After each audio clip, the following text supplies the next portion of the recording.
네, 하나님 말씀 레위기서 1장 1절로 2절까지만 보겠습니다. 레위기서 1장 1절로 2절 말씀만 보겠습니다. 찾았으면 함께 읽겠습니다. 여호와께서 회막에서 모세를 부르시고 그에게 말씀하여 이르시되 이스라엘 자손에게 말하여 이르라. 너희 중에 누구든지 여호와께 예물을 드리려거든 가축 중에서 소나 양으로 예물을 드릴지니라. 아멘. 네, 추석 명절 은혜 가운데 잘 보내고 건강한 모습으로 주의 전에 나오게 되어서 감사를 드립니다.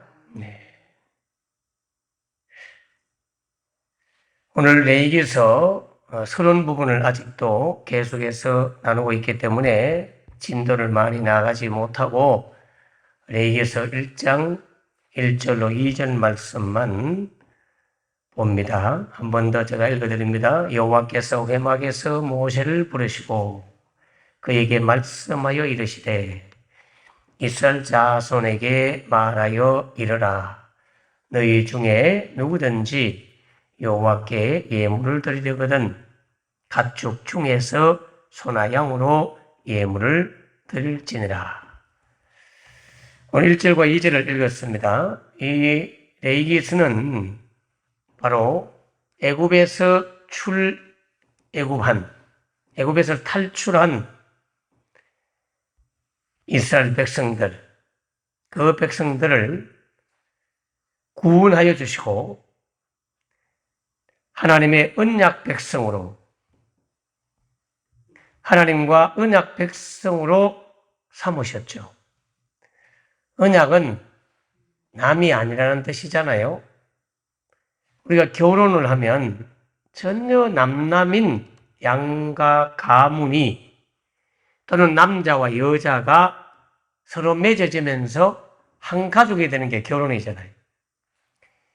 그래서 결혼할 때 결자는 맺을 결자입니다. 맺는다는 말이죠. 그 결혼을 할 때 언약을 하잖아요. 언약식, 서약식 이렇게 표현할 수 있는 언약식을 하죠. 신부는 신랑은 신부를 사랑하고 아끼겠느냐? 예, 이렇게 언약 선언을 하고 언약식을 하고 그래서 언약 부부가 되는 거예요. 계약하고는 좀 다르다고 볼 수 있어요. 계약은 조건과 조건으로 맺어지는 관계라면 언약은 사랑과 신뢰로 맺어지는 관계가 언약입니다.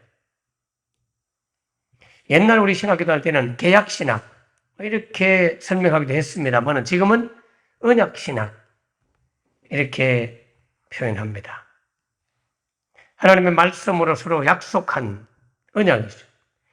이 계약하고 언약은 좀 다른 점이 있다면 계약은 서로가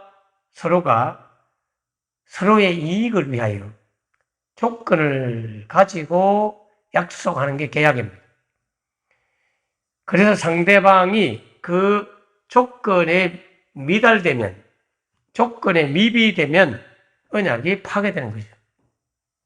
그 약속이, 계약이 파괴되는 거예요. 그러나 언약은 그건 조건부가 아니에요. 일방적인 사랑, 그리고 신뢰, 이런 것들로 형성되어 있기 때문에 이 결혼한 부부가 계약 부부가 되면 언제든지 부부가 그 조건에 안 맞을 때 헤어질 수 있죠. 물론 이혼이라고 하는 것은 다양한 이유가 있겠습니다만은 이혼할 사유가 아닌 것 같은데 이혼한 경우가 있어요. 계약적으로 남편을 통해서 아내를 통해서 별 덕볼 게 없다 생각하면 이혼할 수도 있는 거죠. 상대방이 너무나 심대한 해를 끼치거나 손해를 끼치거나 그런 거 상관없이 상대방이 너무나 어려운 위기에 빠졌어요. 남편이 축구를 하다가 넘어져서 뇌진탕에 걸렸고, 그래서 식물인간처럼 돼 있을 때, 쉽게 말하면 아내가 병이 들거나 남편이 병이 들거나 그럴 때 헤어지는 거 하고, 그 남편과 아내가 바람을 피우거나 뭐 여러 가지 금전적 또 뭐 큰 문제를 일으켜가지고 가정을 영위할 수 없을 만큼 해를 끼친 거하고는 다른 조건이잖아요.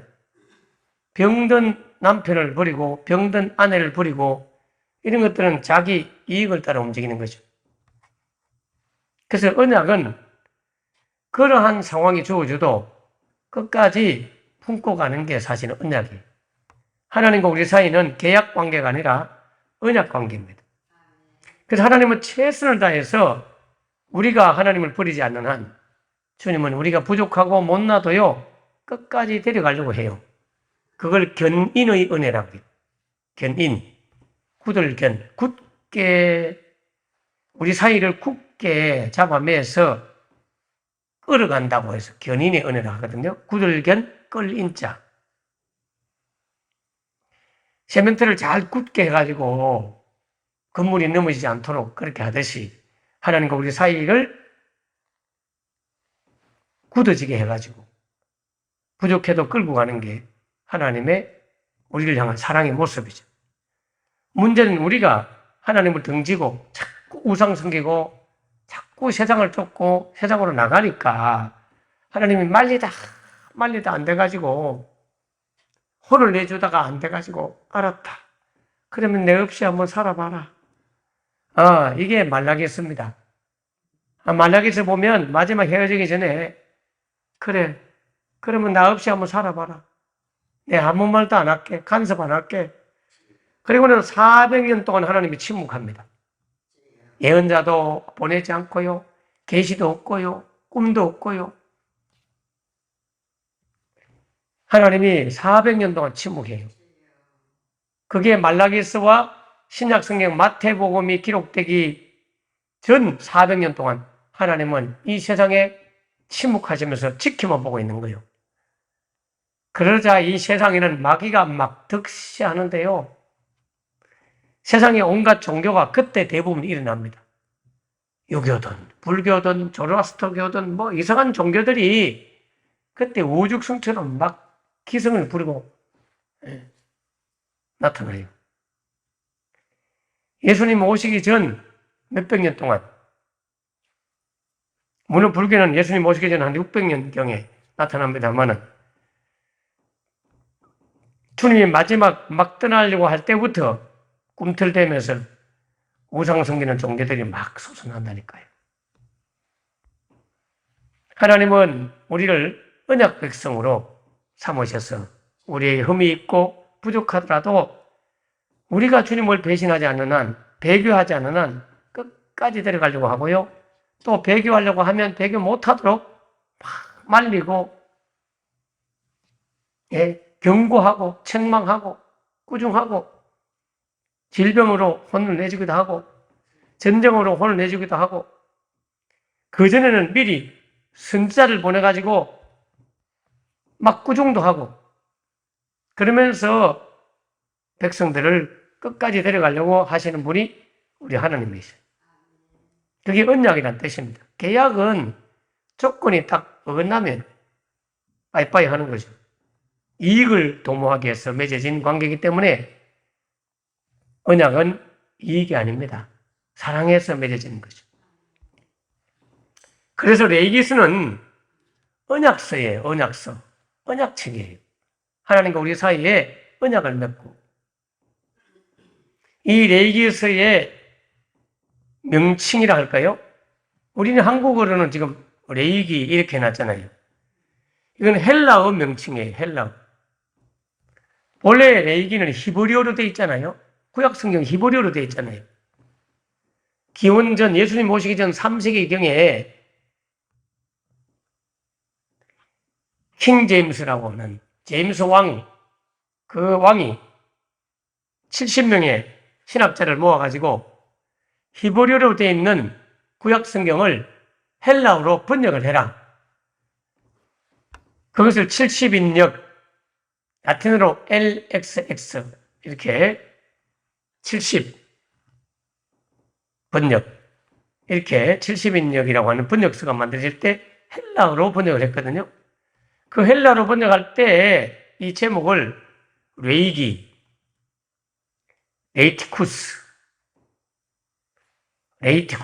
즉 레이인에게 관한 책, 이런 제목을 헬라어로 정했습니다만은 실제는 히브리어로 된 본래 명칭은 히브리어로 와이크라, 이런 단어를 써요. 와이크라. 이 말은 뜻이 뭐냐면 그가 부르셨다. 다른 말로 말하면 하나님이 부르셨다, 이런 뜻이에요. 하나님이 부르신 책이 레이기스입니다.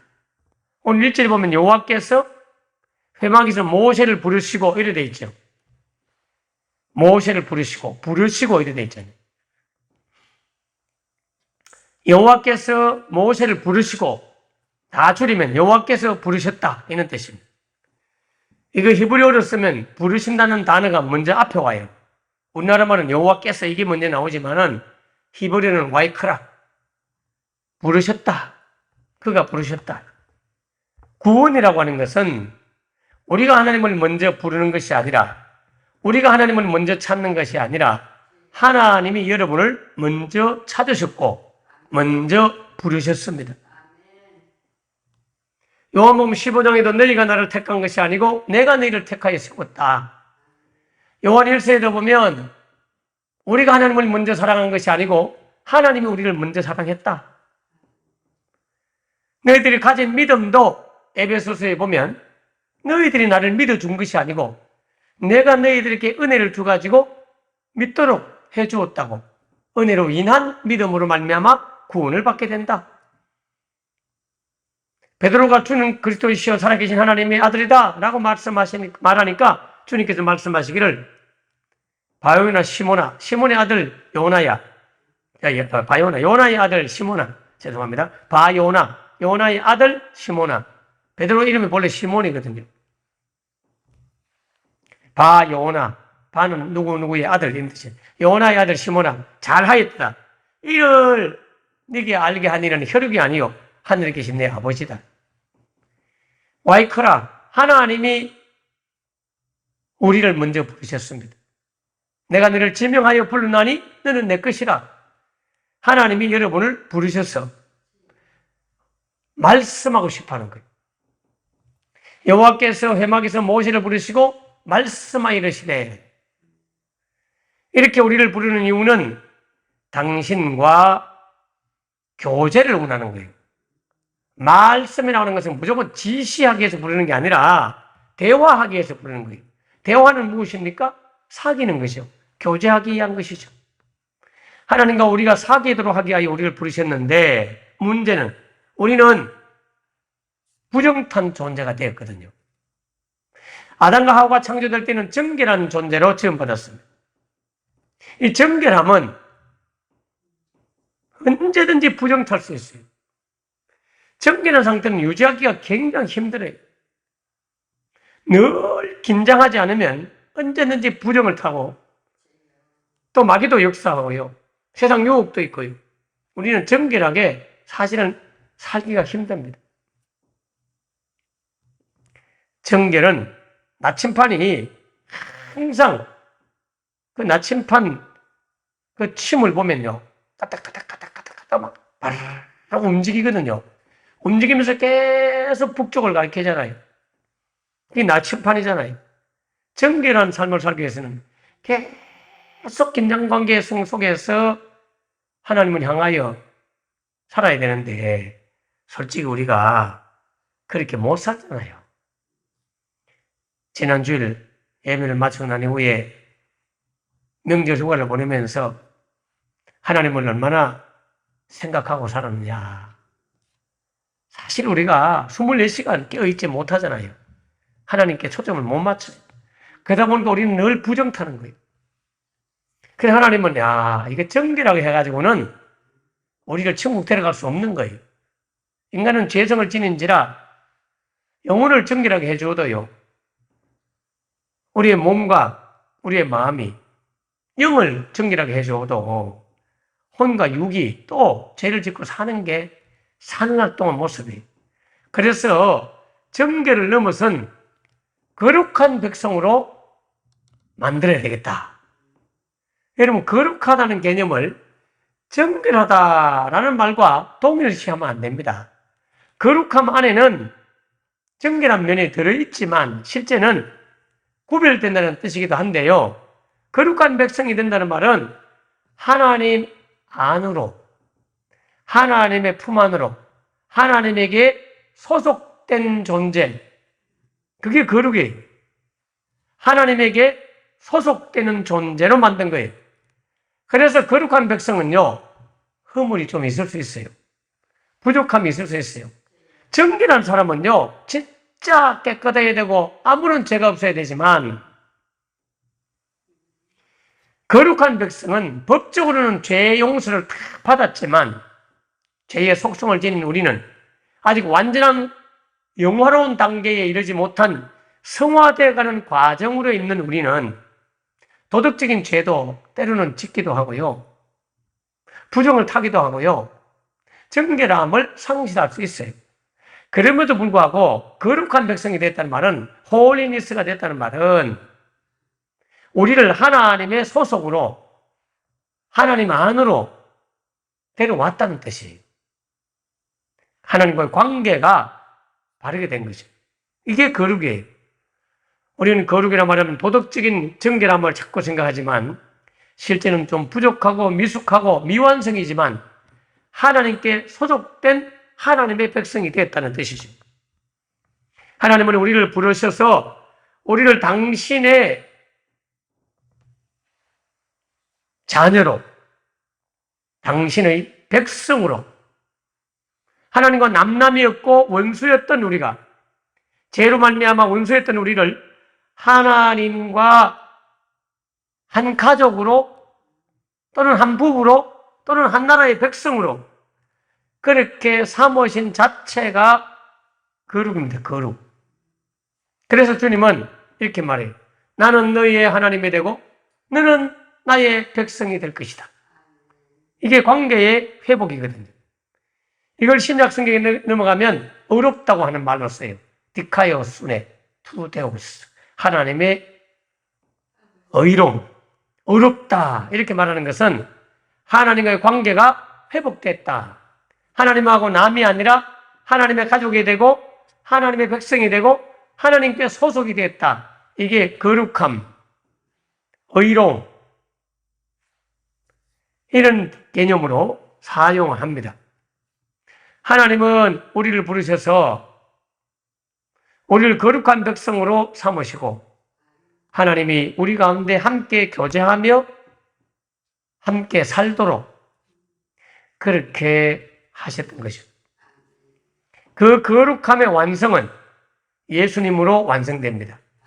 구약시대 때는 끊임없이 이 거룩함이 되려고 하면 바로 이 죄 문제를 해결해야 거룩함 단계로 나가거든요. 하나님께 소속이 돼요. 그래서 동물을 바쳐가지고 계속해서 제사를 드림으로 죄 용서를 받고 하나님의 거룩한 백성으로 삼거든요. 그래서 레위기서의 앞부분에 보면 제사 제도가 나오는 거예요. 그런데 예수님께서 단번에 이 제사를 완성하심으로 말미암아 하나님과 우리 사이에 막힌 담을 허시고 하나님께 완전한 자녀가 되게 했고 한 가족이 되게 해서 거룩한 백성으로 우리를 완전히 완성시킨 분은 예수님입니다. 그 예수님 때문에 언젠가는 하나님 나라에서 진짜 완전히 부활한 몸으로 주님 나라에서 영원히 함께 사는 거예요. 지금은 그 영원히 함께 사는 것을 맛보도록 성령의 임재를 통해서 한 번씩 경험하도록 하는 것이죠.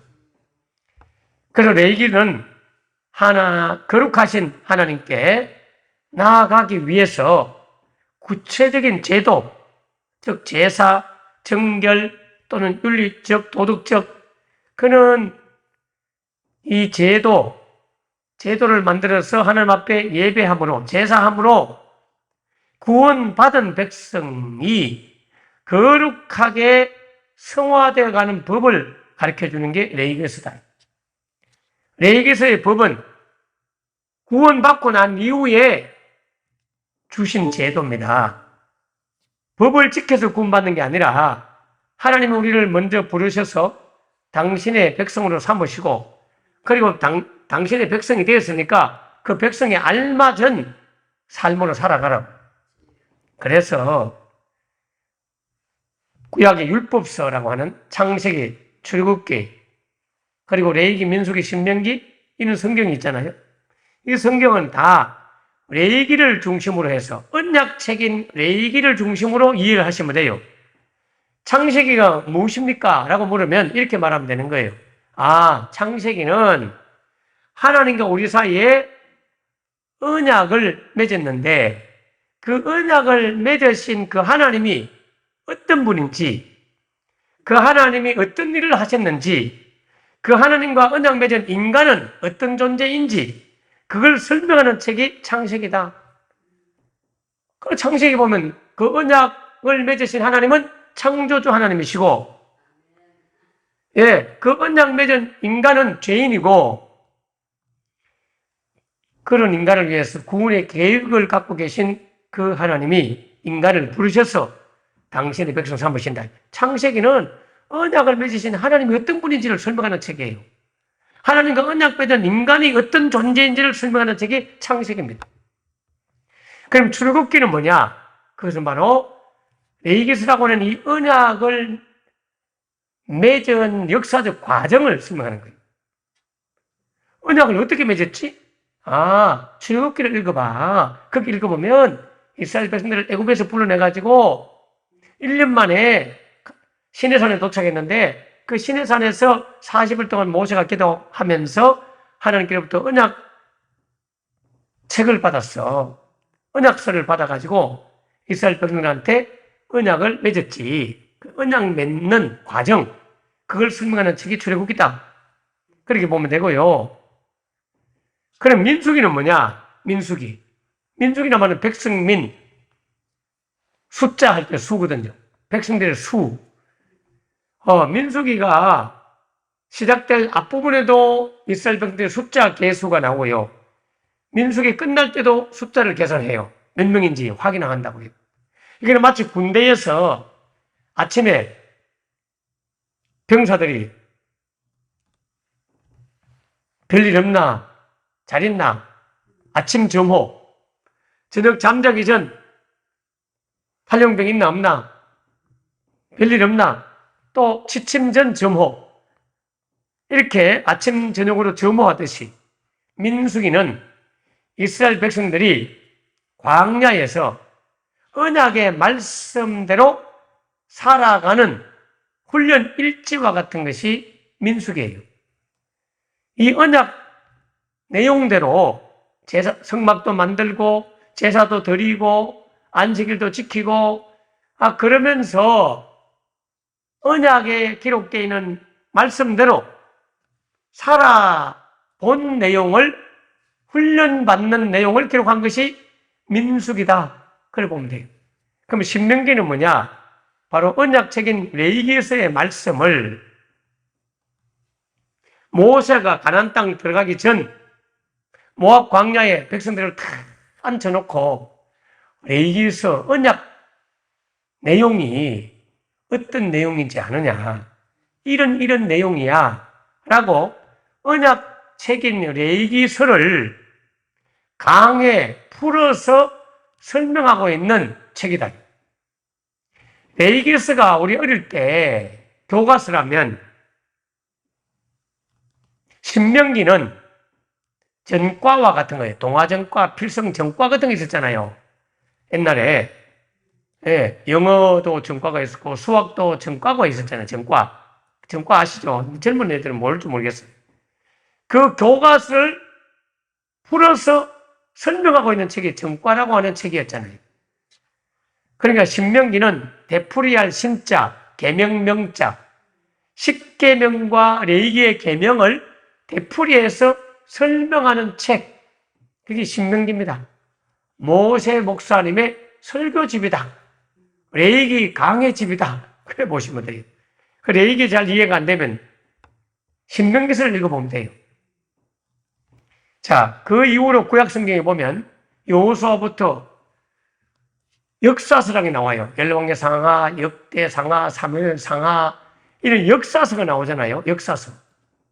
그 역사서는 언약 책인 레위기서의 말씀대로 살아간 임금과 살아가지 않은 임금, 살아갔을 때의 백성들의 삶과 언약의 말씀대로 살지 못했을 때의 백성들의 삶을 역사적으로 기록한 책이 역사서입니다. 그리고 예언서란 게 있잖아요.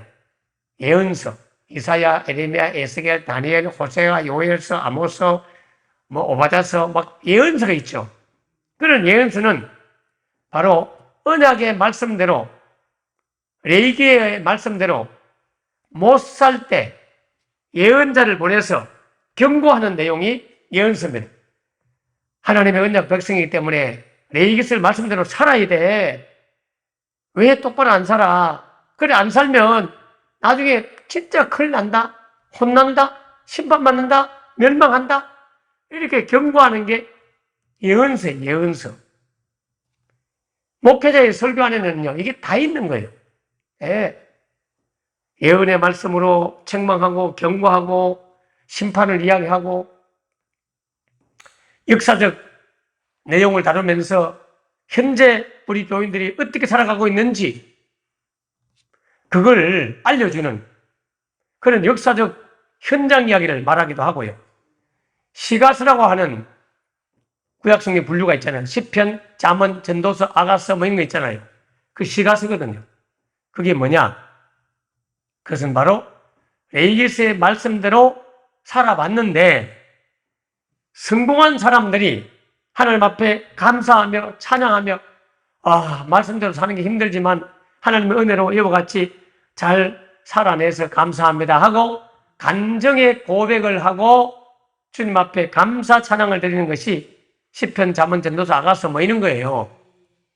예, 언약 말씀대로 살아서 하나님 앞에 감사 찬양하는 거예요. 그래서 구약 성경은 바로 이러한 시가서, 율법서, 예언서, 그리고 역사서 이런 것들이 다 레위기를 중심으로 해서 이해를 해야 돼요. 레위기의 주제는 거룩이잖아요. 그렇기 때문에 오늘 우리에게 적용한다면 항상 하나님은 네가 거룩하게 사느냐, 하나님 백성들께 사느냐 안 사느냐 보이는 게 역사서고요. 그 거룩하게 안 살면 주일날 교회 왔는데 목사님이 설교하면서 하나님 말씀이 막 꾸중하고 책망하고 이래 하면 예언서고 예언의 말씀 되는 거고요. 예. 그런데 갑자기 목사님이 위로하고 칭찬하고 감사하고 찬양하고 그러면 시가서를 본다 보면 되고요. 예. 그렇게 해서 여러분을 거룩한 자로 만들기 위해서 끊임없이 하나님은 레위기서의 말씀을 주고 그 말씀대로 살도록 여러분을 인도하고 있습니다. 오늘날 우리 모든 성도들은 바로 거룩한 백성으로 부름받았습니다. 그래서 성도 이렇게 쓰는 거예요. 거룩할 성, 무리도. 여러분은 성도들입니다. 장로가 되기 전에, 목사가 되기 전에 성도가 되게 돼요. 예, 성도가 먼저 가장 좋은 거예요. 근데 장로 되고 목사 됐는데 권사 됐는데 안수집사 됐는데 성도가 안 돼. 그러면 구원 못 받아요. 직분이 구원 주는 거 아니에요. 예. 기도하겠습니다. 하나님 아버지 감사합니다. 이 아침 우리를 주의 성도로 부르시고 거룩한 백성으로 부르시고 하나님의 백성 삼아주셔서 감사합니다. 하나님이 나의 하나님이 되셔서 감사합니다. 이제 이 하나님과 영원히 함께 살도록 와이크라 우리를 부르셔서 감사합니다. 우리를 부르시고 말씀해 주셔서 감사합니다. 매일매일 듣는 새벽의 말씀, 매주일 듣는 귀한 말씀, 하나님은 우리를 부르시고 당신께서 어떻게 하면 거룩하게 살아가도록 해야 할 것인지를 끊임없이 말씀하고 있음을 알게 하시니 감사합니다. 이제부터 이 말씀들을 귀하게 여기고 귀담아 듣고 흘리지 아니하고 하나님의 말씀으로 듣고 그 말씀대로 살아가 거룩한 백성으로 살아가게 하여 주시옵소서. 감사드리고 예수님 이름으로 기도합나이다. 아멘. 아멘. 병원에 입어 있는 박원석 교사님 위해서 계속 기도해 주시고요. 수술을 안 하게 돼서 치료받고 있습니다. 위하여 의료 환자들 위해서 함께 기도해 주시고, 내일 오전 10시부터 환자들 치료사에 있고요. 다시 정신 차리고 원위 치료 돌아와서 하나님 앞에 끼어서 기도하면 좋겠습니다. 다 같이 기도합니다. 전도할 대상들을 위해서 기도하시고, 영혼 구원에 관심을 가지시고 기도하시고, 우리 요르단의 선교사님, 김하나 선교사님 가정에 딸이 태어났습니다. 주의 이름으로 좀 축복해 주시고 기도해 주시면 좋겠습니다. 이름이 소희, 소희.